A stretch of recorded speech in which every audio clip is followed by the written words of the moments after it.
beautiful strangers. That's Glenn. That's Casey. And we are Stranger Are You Smiling?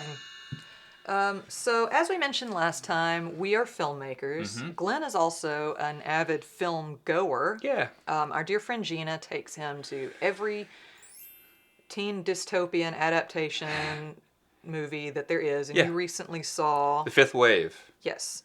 Which is a doomsday type It thing. is a doomsday type movie, and obviously there are 5 waves of things that happen. Which is where the title comes from. Clever. Mm-hmm. So on top of that, we noticed that there are 5 things that they use in the movie to sort of deal with humanity and cause some problems. So there are 5 different things that happen, and that made us think about the different types of apocalyptic disaster situations that you see. Which has been... That's been a theme for a long time, but like really a lot in the past few years. Apparently we are not feeling optimistic about society. And we were talking about kind of the breakdowns of the different kinds of apocalypse type scenarios. Yeah. So what do we have? Let's take a look at that. There's a dystopia as caused by a corrupt, not to be trusted government, as seen in every teen series that has been written in the past 5 years. Never trust adults, kids. Then there's zombies. Zombie apocalypse. Very, very, very popular genre in the film world. Long running, definitely. She's a huge fan. I'm a little tired of zombies. We've made a couple of zombie movies. We've made a couple of zombie movies. Then there's natural disasters. Your like San Andreas, Dante's Peak, Volcano. I'm naming really bad ones 2012. here, but like things like that. James Bond was in one of those. Was in a disaster? Are you talking about Pierce Brosnan? Yeah. Okay, sorry. I thought you meant there was a James Bond that was about a natural disaster. No. Okay. They stick to a formula. There's a hostile takeover from an outside, sometimes unearthly force. Independence Day, the much scarier War of the Worlds. Fifth Wave. Fifth Wave, yes. I guess. I didn't see it. It's in the trailer.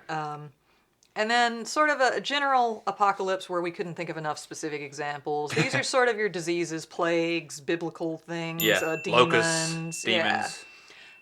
Things of that nature. Mad angels, whatever. What happened to your voice just then? I don't know. Something terrible. You're going to grow a mustache before Maybe. this episode ends?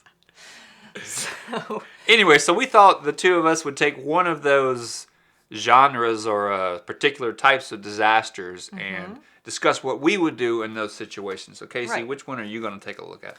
I'm going with the general hodgepodge. Basically, the big meteors. Your Armageddon, your Deep Impact, which was also Armageddon. Then Day After Tomorrow, things like that. That's sort of just the bad thing is happening. It's coming. Yeah, totally. That's where you have what to I deal want. with. Yes.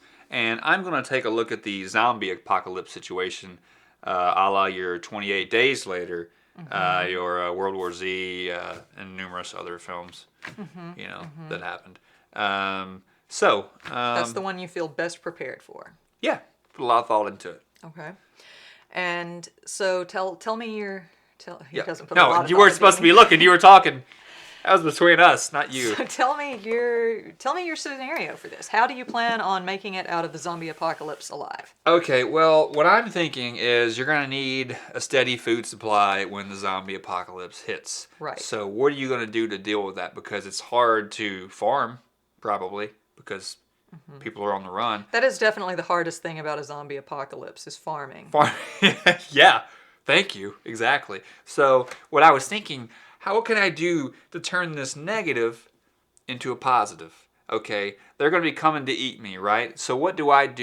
I eat them.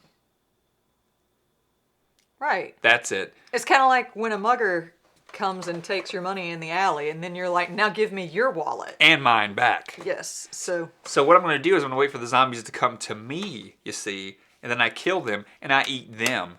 Take that. The food supply will never end. All I have to do is go outside and yell. They'll come running. Well, they're decomposed, though, right? They are rotten, kind of.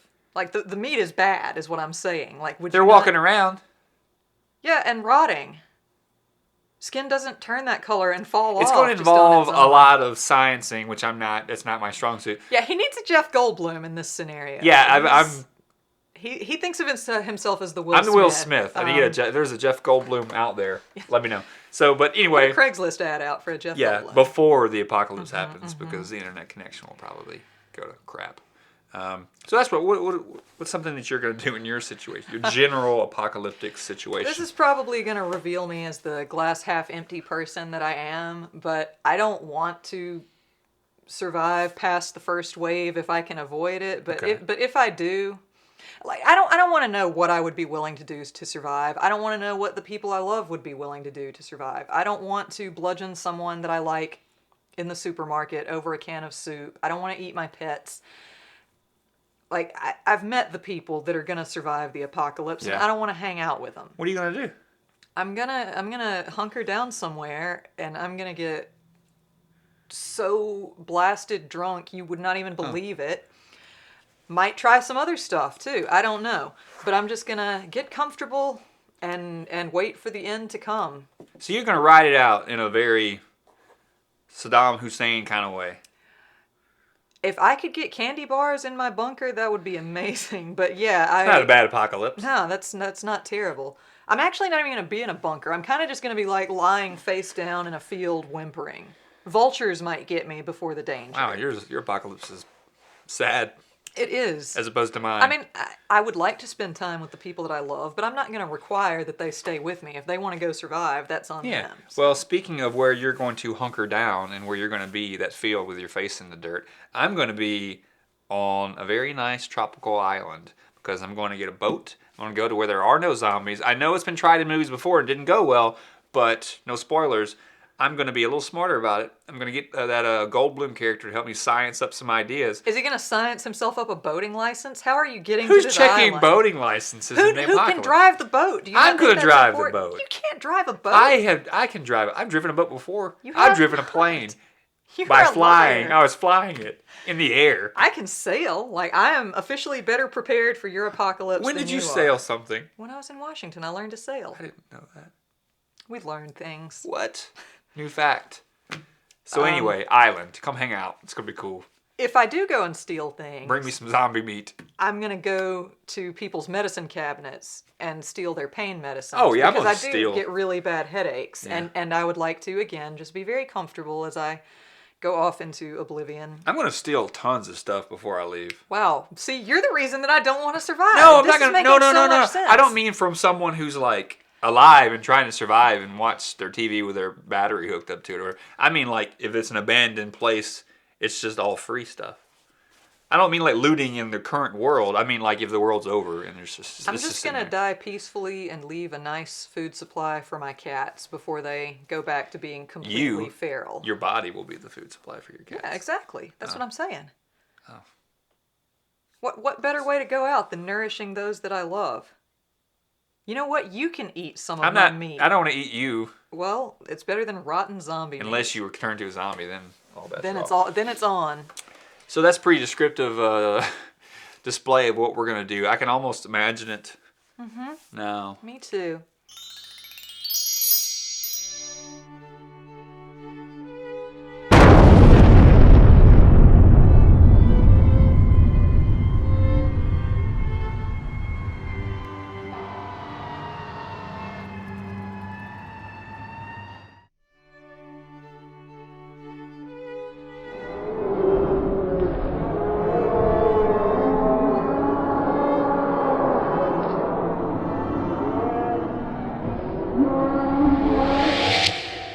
I mean, it didn't seem all that bad. That's really. how it would start. Mm-hmm. I'm pretty sure. So at the end of the day, when the apocalypse, whichever apocalypse it happens to be, comes, my advice is get comfortable, go out comfortable. Okay. And my advice is going to be hashtag have a better plan. Than Glenn. Than I do. Maybe Casey's too. Hers wasn't so great. But what are you guys going to do? Yes. Maybe you should help us out with some better ideas. Yes. What is your apocalyptic disaster that you have a plan for? How would you deal with it? Write it in the comments below and let us know what's up. Don't forget to like, subscribe, and share. Yeah. We're really pushing this thing, so help us out, guys. If you happen to talk about us, help us trend by hashtagging Stranger Are You Smiling, all one word. Yeah. And of course, thank you for watching and sharing part of your day with us. Goodbye, beautiful strangers. Hopefully not forever. I'm hungry.